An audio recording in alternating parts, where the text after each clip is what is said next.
दोस्तों, अगर आप भी किसी सरकारी बैंक से पर्सनल लोन लेना चाहते हैं, तो इस वीडियो को आप पूरा देख सकते हैं। इसमें मैं आपको बताने वाला हूं कि यूको बैंक से, जो कि एक गवर्नमेंट अंडरटेकिंग बैंक है, जिसे कि आप सरकारी बैंक भी मान सकते हैं, तो इससे आप पर्सनल लोन किस तरह से ले सकते हैं। तो अक्सर हमें अलग अलग ज़रूरतों के लिए लोन की ज़रूरत पड़ती रहती है। चाहे हमारे घर में वेडिंग हो, हमने होम रेनोवेशन करवाना है, हमें कोई मेडिकल इमरजेंसी है, या आपको वैसे पैसों की ज़रूरत हो गई है, तो सभी आपकी ज़रूरतों के लिए यूको बैंक आपको लोन देने के लिए यहाँ पे तैयार है। लेकिन उसके लिए कुछ टर्म एंड कंडीशंस होती हैं जिनको आपको फुलफ़िल करना होता है। उसी के बाद आप यहाँ पे लोन लेने के लिए एलिजिबल हो जाते हैं। तो यहाँ पे यूको बैंक की बात करें तो यहाँ पे आपको यूको कैश लोन मिल जाएगा, जो कि सैलराइड पर्सन्स को मिलता है। इसके बाद यूको पेंशनर लोन आप ले सकते हैं, जो कि पेंशन वाले जो भी पर्सन हैं उनको यहाँ पे लोन मिल जाएगा। यूको शॉपर लोन स्कीम है, जिनकी शॉप्स हैं वो इस शॉपर स्कीम में लोन ले सकते हैं। यूको सिक्योरिटीज़ में लोन ले सकते हैं। सिक्योरिटीज़ की बात करें, इसमें आपको कुछ ना कुछ गिरवी रखना होता है, चाहे आपका कोई घर है, आपकी कोई प्रॉपर्टी है, तो इस तरह का लोन आपको यहाँ पे मिल जाएगा। और गोल्ड लोन स्कीम में आप गोल्ड गिरवी रख के लोन ले सकते हैं। तो आज हम बात करने वाले हैं पर्सनल लोन की, जो कि अनसिक्योर्ड लोन होता है। इसमें कुछ भी गिरवी रखने की आपको ज़रूरत नहीं होती है। तो यहाँ पे एलिजिबिलिटी की अगर हम बात करें तो यूको बैंक यहाँ पे बताता है कि आपका, यहाँ पे यूको बैंक कहता है कि 2 साल की आपकी जो सर्विस है सेम ऑर्गेनाइजेशन में आपकी पूरी होनी चाहिए, और आपका जो सैलरी अकाउंट है वो यूको बैंक के साथ होना चाहिए, तो ही आप यहाँ पे लोन लेने के लिए इस कैटेगरी में एलिजिबल हो सकते हैं। और इसमें कौन कौन से डिपार्टमेंट आ जाते हैं, चाहे आप सेंट्रल गवर्नमेंट के किसी डिपार्टमेंट में काम करते हैं, स्टेट गवर्नमेंट के किसी डिपार्टमेंट में काम करते हैं, और सेंटर या गवर्नमेंट अंडरटेकिंग कोई भी इंस्टीट्यूट या डिपार्टमेंट है, कोई एंटिटीज़ है, पब्लिक सेक्टर एंटिटीज़ हैं, कोई एजुकेशनल इंस्टीट्यूट है, यानी कि आप स्कूल में, कॉलेज में या यूनिवर्सिटी में पढ़ाते हैं, aided educational institution, autonomous bodies, private universities में, कॉलेजेस में, स्कूल टीचिंग स्टाफ, ये सभी यहाँ पे लोन ले सकते हैं। और यहाँ पे जो इनकम का क्राइटेरिया रखा गया है, आपकी जो ग्रॉस इनकम है, जो भी आपको मंथली इनकम मिलती है, उसका 40% कम से कम आपके अकाउंट में आता होना चाहिए, यानी कि आपके पास आता होना चाहिए।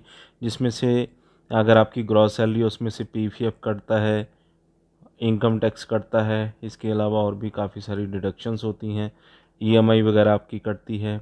और इसमें आपका 40% कम से कम, जो कि मिनिमम 10,000 रुपये आपके अकाउंट में होते आते होने चाहिए, तो आप यहाँ पे लोन लेने के लिए एलिजिबल हो जाते हैं। मान लीजिए अगर 30,000 आपकी सैलरी है, उसका जो 40% आपका सभी आपके जो इनकम टैक्स है, पीएफ है, इसकी डिडक्शन के बाद आपके पास 12,000 के करीब आपकी सैलरी आती है आपके अकाउंट में, तो आप यहाँ पे लोन लेने के लिए एलिजिबल हो जाते हैं। और अगर हम लोन की बात करें कि कितना लोन यहाँ पे आपको मिल सकता है, और अगर आप सेंट्रल या स्टेट गवर्नमेंट के एम्प्लॉई हैं, तो आप अपनी ग्रॉस सैलरी का 20 टाइम, जितनी भी आपकी सैलरी है, या फिर मैक्सिमम 15 लाख रुपए तक का लोन यहाँ पे ले सकते हैं।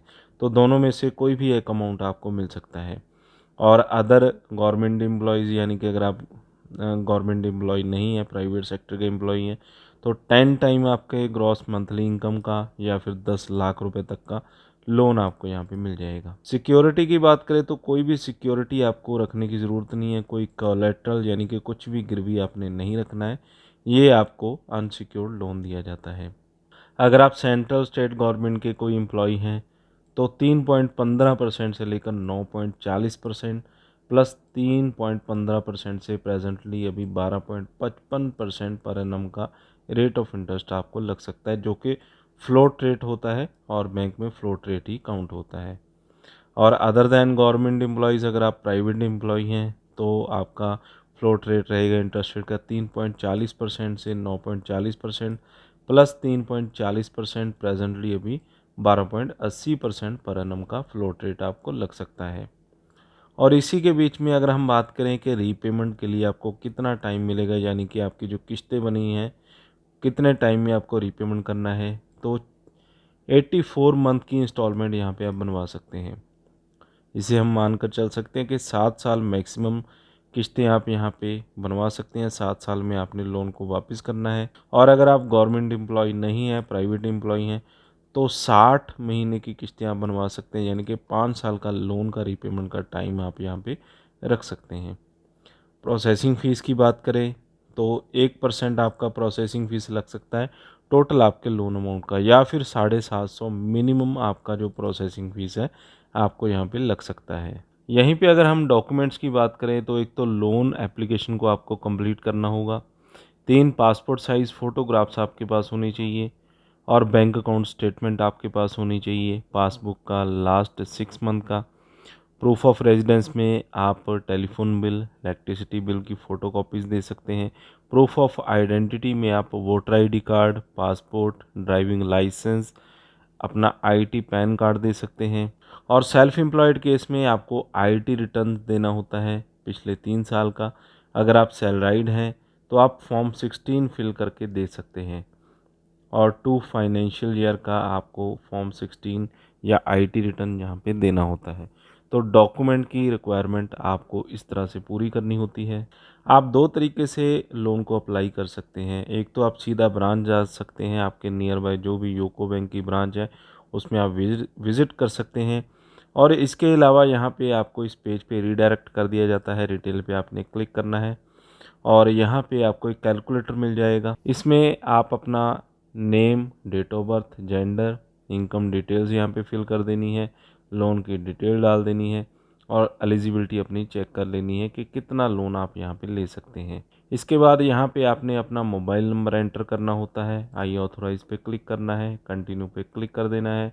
तो इसमें आपको यूको बैंक के रिप्रेजेंटेटिव कॉल या एसएमएस के द्वारा आपसे कांटेक्ट करेंगे, और उसके बाद आपसे पूछा जाएगा कितना लोन आपको चाहिए, क्या क्या डॉक्यूमेंट आपने प्रोवाइड करने हैं, कितने टाइम में लोन आपके बैंक अकाउंट में आ जाएगा। ये पूरी जानकारी आपको कॉल पे दे दी जाती है। और अगर बैंक ये सुविधा आपको देता है कि आपके घर से डॉक्यूमेंट कलेक्ट कर लिए जाएं, साइन वगैरह आपके घर पे ही करवा लिए जाएं, तो ये फैसिलिटी बैंक के ऊपर डिपेंड करती है। अगर ये मिलती है तो आप ले सकते हैं, अदरवाइज़ आपको ब्रांच में बुलाया जाता है पूरे डॉक्यूमेंट के साथ। वहीं पे आपने सिग्नेचर करने होते हैं, वहीं पे अपने डॉक्यूमेंट जमा करने होते हैं, और लोन आपका अप्रूव हो जाता है और 24 से 48 घंटे में आपके बैंक अकाउंट में डाल दिया जाता है। टर्म एंड कंडीशंस मैंने आपको बता दी हैं। इसके अलावा कोई और नया अपडेट आता है तो वो आपको ब्रांच में पता चल जाएगा, और वहीं से आपने पूरी फॉर्मेलिटीज़ अपनी कर देनी होती हैं। ज़्यादा मुश्किल नहीं होता है, सिंपल तरीके से ही आप लोन यहाँ पे ले सकते हैं। बस आपका जो एलिजिबिलिटी है वो कंप्लीट होना चाहिए, और आपका जो प्रोफाइल है, सिबिल स्कोर वगैरह आपका अच्छा होना चाहिए। इजीली आप सरकारी बैंक से भी लोन ले सकते हैं। तो 10 से 15 लाख का लोन इजीली आपको आपके बैंक अकाउंट में दे दिया जाता है। तो फ़िलहाल इस वीडियो में बस इतना ही। वीडियो अच्छा लगा हो तो वीडियो को लाइक और शेयर करें। चैनल पे अगर पहली बार आएँ तो चैनल को सब्सक्राइब कर लें, साथ में दिए गए बेल आइकन को ज़रूर दबा दें।